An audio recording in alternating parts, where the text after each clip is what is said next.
धोबी का कुत्ता घर का ना घाट का, यह कहावत अंधभक्तों पे बिल्कुल सटीक बैठ रही है।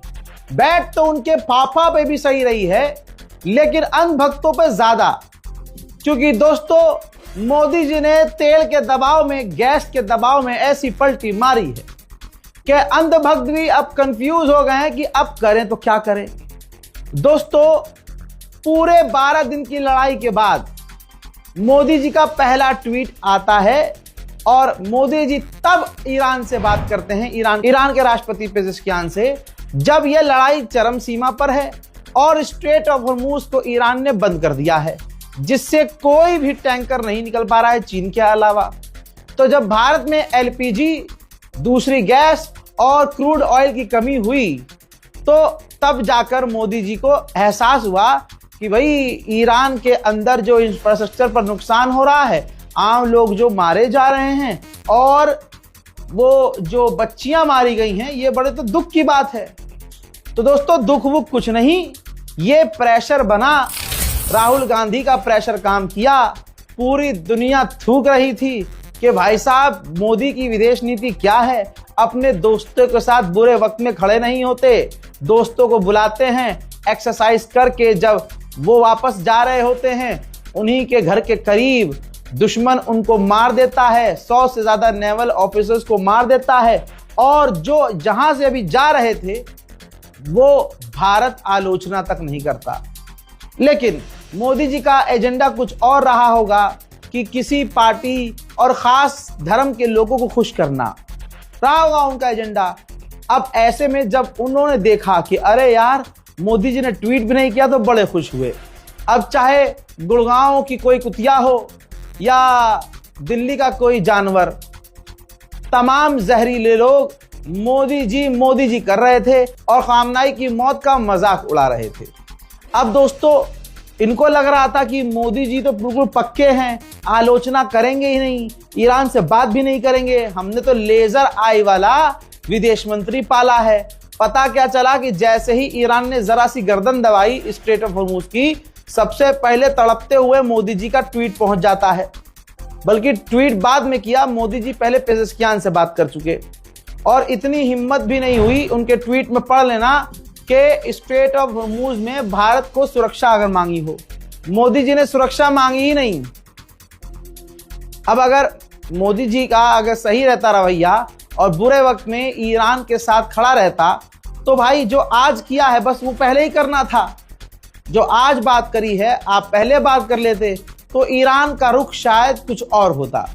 बहरहाल दोस्तों, ईरान की यही तो जीत है कि जितने भी जरा सा भी बुग्ज रखते थे, सबको नुकसान पहुंचा है, चाहे डायरेक्ट चाहे इनडायरेक्ट। और हमको इनडायरेक्ट नुकसान पहुंचा है, और हमारे मोदी जी अब खुद पेजेश्कियान से बात किए हैं। ऐसे में चलो, मोदी जी ने तो कर ली, लेकिन अब अंधभक्तों का क्या होगा। धोबी का कुत्ता न घर का न घाट का, ये उनकी जिंदगी हो गई है। ऐसे में जितना भी मुसलमानों के दिलों में जिन जिन लोगों के लिए नफरत थी, सबने ईरान के लिए ये सोचे बिना जहर उगला कि ईरान भारत का पुराना दोस्त है, रशिया जैसा ईरान भी हमारा बहुत पुराना दोस्त है। ऐसे दलाली करने वाले पत्रकारों ने, जैसे आदित्य राज कौल है, इसने लिखा था कि इजरायली आर्मी ने मैसिव वेव हमलों का ईरान के खिलाफ शुरू किया है, ईरान की टेररिस्ट रिजीम के खिलाफ। यानी ईरान को इसने टेररिस्ट कहा। यह तब जब मोदी का बयान नहीं आया था। दोस्तों, ईरान की रिजीम को यह टेररिस्ट कह के संबोधित कर रहा था। अब सोचिए, जब मोदी जी ने बात कर ली है ईरान से, तो अब क्या कहेगा ये आतंकवादी पत्रकार। एनडीटीवी में ये पत्रकार है। अब आप एनडीटीवी को ये ट्वीट पर वीडियो को पोस्ट करके मेंशन कीजिएगा, और ईरान इन इंडिया जो एम्बेसी है उसको भी मेंशन कीजिएगा, ताकि वो नोट कर सके कि भारत में जो एनडीटीवी इंडिया है, उसका जो हिंदूवादी पत्रकार है, वो आपकी चुनी हुई सरकार के सुप्रीम लीडर को आतंकवादी कह रहा है। इस पर अभी बाद में आएंगे। भारतीय विदेश मंत्रालय ने भी सीधा सीधा कहा है कि ईरान में जो 170-160 लड़कियां मारी गई हैं, ईरान से हमने बात करके गहरा दुख व्यक्त किया है। देखा दोस्तों, जरा सा तेल क्या बंद हुआ, मोदी सरकार ऐसे पलट गई। जो अंडुए बकरे लगे हुए थे दिन रात ईरान की बुराई करने में, सारा प्रोपेगेंडा थूक कर अब ये चाट रहे हैं। सुनिए। As far as the question of the school children you talked about is concerned, as I've said, we have issued several statements on the ongoing conflict.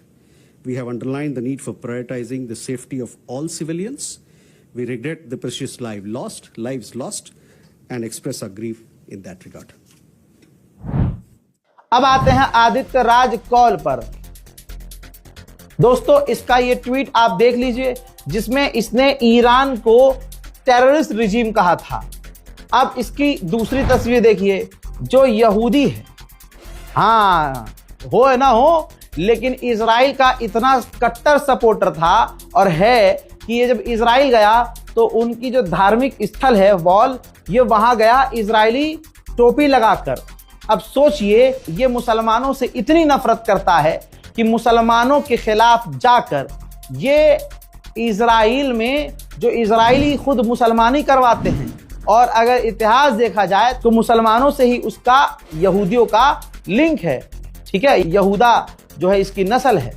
ठीक, तो ये अच्छा, वो इजरायली गौ माता का गोश्त खाते हैं, मुसलमानी वो करवाते हैं, लेकिन तमाम चीजों से इन्हें दिक्कत नहीं है इजराइल के, क्योंकि इजराइल मुसलमानों को मार रहा है।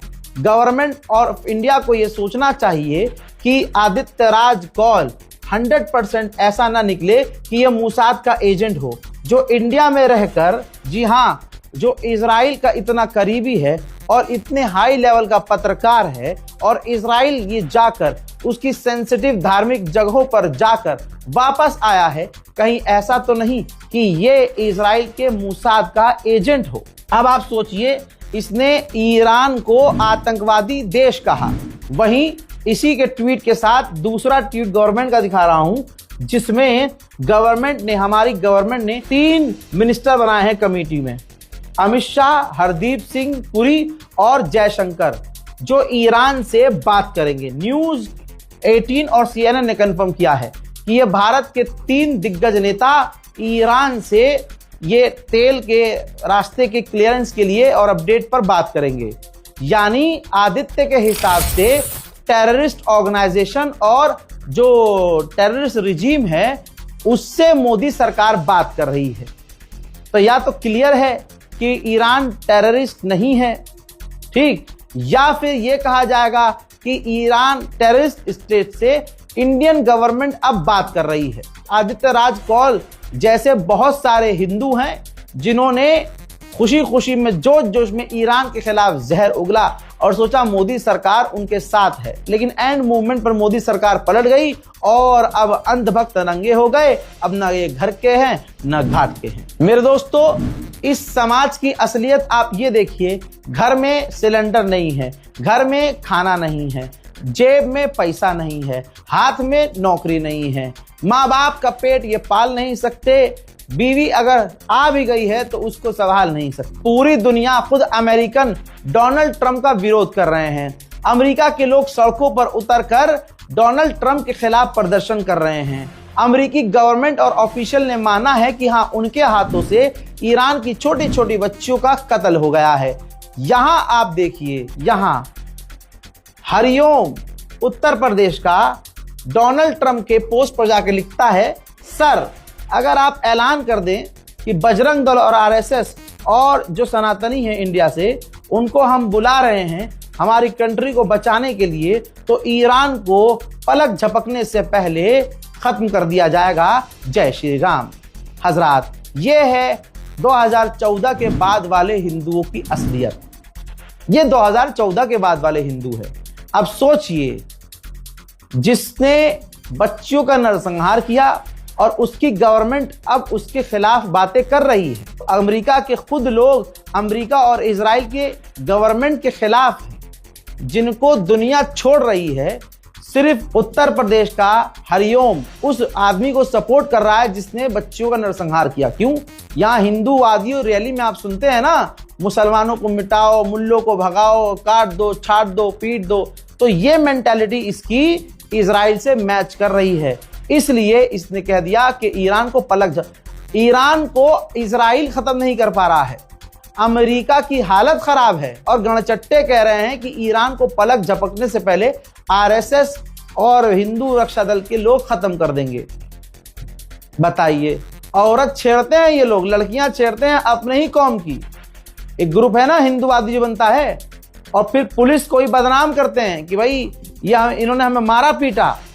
बाद में पुलिस बताती है कि भाई लड़की का चक्कर है, लड़की से इन्होंने छेड़खानी की थी। तो ऐसे हिंदू संगठनों को हरिओम कह रहा है कि भैया इनवाइट करो, हम ईरान को खत्म करेंगे। अब इसकी दिक्कत ये नहीं है, दिक्कत इसके नाम में है। इसका नाम है हैरी और आगे लिखा है बीजेपी कार्यकर्ता मोदी का परिवार। बस सारी बात खत्म। अब सोचिए, मोदी का परिवार यानी इसका बाप ईरान को अपना दोस्त बताकर आज बात करता है और पेज़ेश्कियान से मोदी जी सारी बातें शेयर करते हैं और हालात बताते हैं और उनसे हालात सुनते हैं। लेकिन उनकी नाजायज औलाद मोदी का परिवार इजराइल और अमेरिका के लिए लड़ने को तैयार है। हजरात, ये लोग भारतीय सेना में जा नहीं पा रहे हैं। यहां सिस्टम ऐसा है, विदेश में जाएंगे ये।